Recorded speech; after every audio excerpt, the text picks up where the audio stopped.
Welcome to the deep dive. Today, we're jumping straight into, well, a really incredible story. It's about humanity's return to New Haven. Right, the colony on Proxima Centauri b, our closest neighbor, star-wise. Exactly. Hmm. And it had been occupied for months, right, by the Corvin Imperium. Yeah, under their thumb. And the sources we've got, they paint a pretty stark picture, completely, plus the threat of, planetary bombardment hanging over them. Surrender or else. It felt like the absolute endgame for them. But hope wasn't totally gone, was it? No, not entirely. That spark was still there. You had this resistance forming, even under occupation. Right, and we hear about some key people involved. Megan Powell, the engineer. Yeah, using her knowledge of the colony systems. And Eric Dawson, former security, stepping up to lead. And Captain Frank Martinez, the veteran. Yeah. Hardened by it all. Definitely. And they were trying to figure out what the Corvin were up to with this intense mining. This cranium stuff. Exactly, chromium.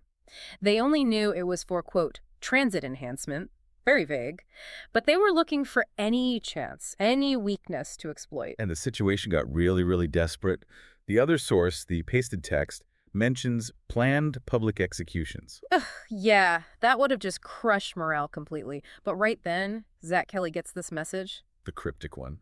Hold position, help coming. Just imagine getting that, like a tiny thread of hope against, well, everything. So execution's looming, this one message, and then orbit just explodes into activity. Right. The Corvin fleet suddenly engages something new, not bombarding the planet, but fighting unknown ships that just appeared. And the Corvin attack first with their usual energy weapons, the ones that had worked before. Yes, but this time, nothing. The beams just, dissipated harmlessly against these new Earth ships. Wow, so zero effect. Zero. That's the first real clue that things have seriously changed back on Earth while New Haven was cut off. Incredible. And Earth's response. Oh, it was immediate and devastating. 6 Corvin warships, gone. Poof. How fast are we talking? Under 20 seconds. Annihilated by what the text calls silent fire. And get this. No debris left behind. No debris. Just gone. Wiped clean. It wasn't just winning. It was showing off this terrifying level of power. Silent fire. That sounds ominous. Do we get any idea what that actually is, technologically speaking? Not really specifics, no, but the implication is huge, right? Some kind of energy weapon or something else entirely that just disintegrates matter. It points to a massive, massive leap. Down on the planet, what was the reaction? Predictably, chaos, fear, confusion. Among the colonists, sure, but also the Corvin guards. Their commander, Dre, he was panicking. But the resistance saw it differently. Frank Martinez. Oh, yeah. They knew. This was it. Their chance. And the ships came down. 3 smaller Earth ships, yeah. Piercing the atmosphere, glowing like falling stars is how it's described. A very visual moment. Help wasn't just in orbit, it was landing. Dre tries to push ahead with the executions, though. Even then. Desperate move, right. Trying to maintain control, crush that last bit of defiance. But then these blue beams appear from the descending ships. Ah, the precision attack. Astonishing precision. They shredded the patrol drones, disabled the guard towers, but didn't hit a single Corvin soldier. So a warning shot, almost. But a very capable one. Exactly. A display of force, yes, but also incredible control. We can disable your tech, neutralize your guards, without even harming them directly. Imagine the message that sends. And then the Lee ship just hangs there. Over the plaza. Dominating the scene. And this voice booms out, amplified, telling the Corvin forces, lay down your arms. In English and Corvin. Both, leaving no room for misunderstanding. Pure authority. But Dre defies it. Tries to. Raises his weapon. Maybe shock, maybe just stubbornness. Zapped. Instantly. A single, precise beam. Incapacitated, not killed.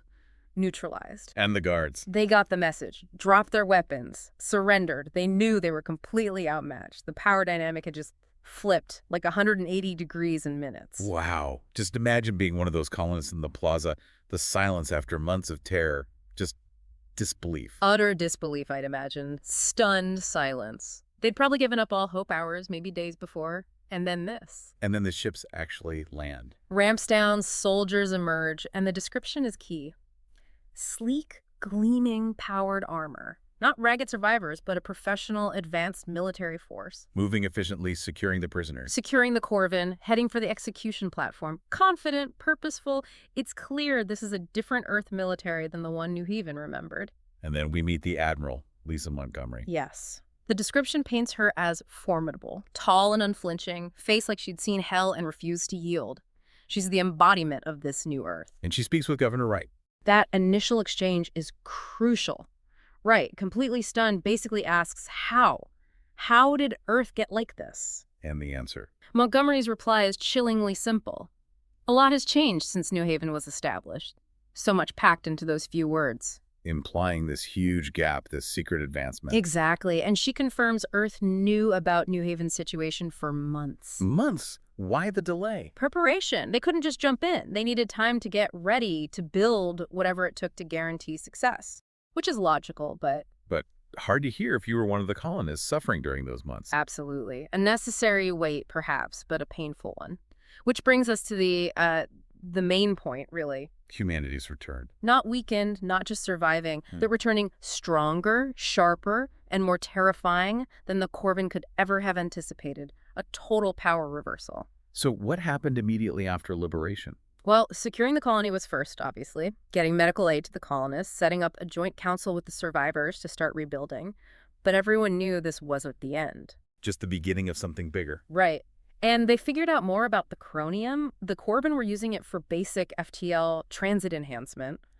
But Earth Earth had cracked it. cracked it wide open, superior FTL, much better weapons. That explains the speed, the power, everything we saw. They leapfrogged the Corvin tech using the Corvin's own resource. And this wasn't just about New Haven anymore, was it? No, the scope widened fast. Earth started forming alliances with other species who'd suffered under the Corvin Imperium. Suddenly, Earth is potentially leading a galactic coalition. Which leads to that final detail from the sources. The Corvin counterattack. A fleet of 37 ships trying to take back New Haven. And the result? Another decisive Earth victory. Overwhelming technological superiority sealed the deal. It cemented Earth's new position. So when you boil it all down, the big takeaway for you listening is, what? That aha moment. I think it's realizing just how dramatic and sudden Earth's comeback was. They weren't just saving a colony, they were announcing themselves loudly as a major power, maybe the major power now. It really makes you think, doesn't it? Yeah. What does a leap like that mean for interstellar war, for diplomacy? Exactly. How does warfare change when one side has such an edge? And these new alliances, how stable are they? What are the politics involved when you unite against a common foe but maybe have different agendas? So the final thought to leave you with is this. Humanity went from being this vulnerable little outpost to potentially a dominant force on a much bigger stage. Yeah. The liberation of New Haven, it wasn't an ending. It was just the explosive start of a whole new chapter. Yeah. And we have no idea where that chapter leads next.